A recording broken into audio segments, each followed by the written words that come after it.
Teid tervitab Raadio Uno. Eetris on Uno suvehommik. Raadio Uno ja suvehommik teiega, minuga teisel pool toru, aga Kari Andri Kask Eesti Rannajalgpalliliidust. Tere hommikust! Tere hommikust! Mis asi see rannajalgpall on? Nii kui suvi kätte jõuab, päikest natukene rohkem on, küll sel aastal vihmaga vaheldumisi hakatakse rääkima rannajalgpallist. Kas see on selline nii-öelda poolkõva versioon tõelisest jalgpallist või? Vastupidi, see on just efektsem pool tõelisest jalgpallist, et rannajalgpallis on siis toodud kõik need elemendid, need efektsed elemendid, mis jalgpallis pakkuda võib, kõik äärelöögid ja hästi palju väravaid ja rannajalgpalli pluss ongi see, et teda on hästi lihtne jälgida, et iga minuti tagant lüüakse värav ja pealtvaatajale on tõesti atraktiivne seda mängu jälgida, et ei ole sellist niisama liigutamist, vaid on kogu aeg pealelöögid, kaitsmised, emotsioonid, vead, et see on nagu selles mõttes efektne mäng. No tavajalgpallis on tavapärane ka nii-öelda etendamine, mis on saanud jalgpallist võib-olla sellise suurema osa tähelepanu osaliseks. Põhimõtteliselt annavad otsad platsi peal, kui palju rannajalgpallis sellist asja on?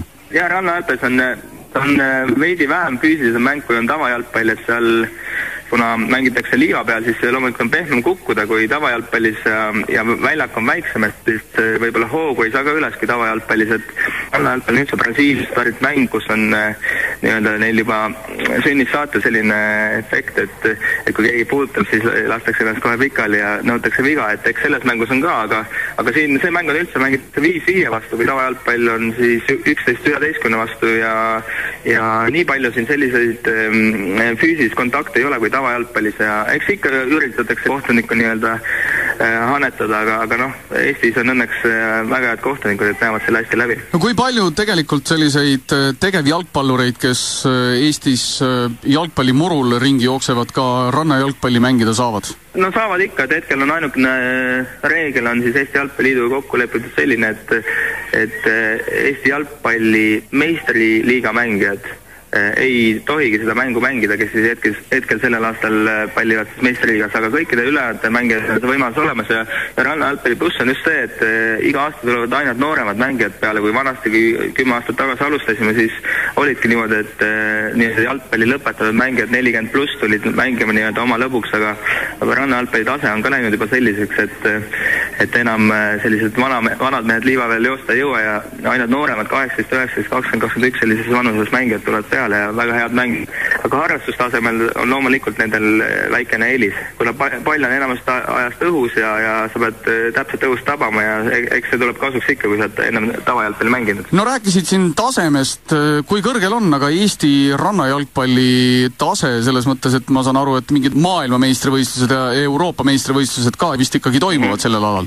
No Euroopas täiesti arvestatel taseme, et mängitakse siin maailmameistrid Prantsusmaa ja Portugaliga täiesti võrdselt, et 10 aastat saab sellel aastal Eesti rannajalgpalli loogilisest arendamisest, et Eesti rannajalgpalli tase on väga tugev tegelikult ja võib-olla üldse pallimängudest on võib-olla kõige kõvem, et siin mängitakse ikkagi maailma tippudega ikkagi võrdselt mängu, nii et hetkel ongi, et kui on meil liigad ka, nüüd on jaotatud 2 liigat, et üks on meistriliiga, kus siis nii-öelda tavamängijal pole midagi teha sellisel, kes esimest aastat tuleb mängija, aga siis on ka nii-öelda suveliiga, kus siis saavad kõik mängida ja tulla nii-öelda fannima ja nautima ja nii edasi, aga noh, tipptase on Eesti rannajalgpallis juba väga-väga tugev, jah. No Smilersi lugu "Jalgpall on parem kui seks", ma ei tea, kui suur hümn see rannajalgpalluritele on, vähemalt pilte vaadates teie koduleheküljel www.rannajalgpall.ee on seal väga palju selliseid bikiinides ja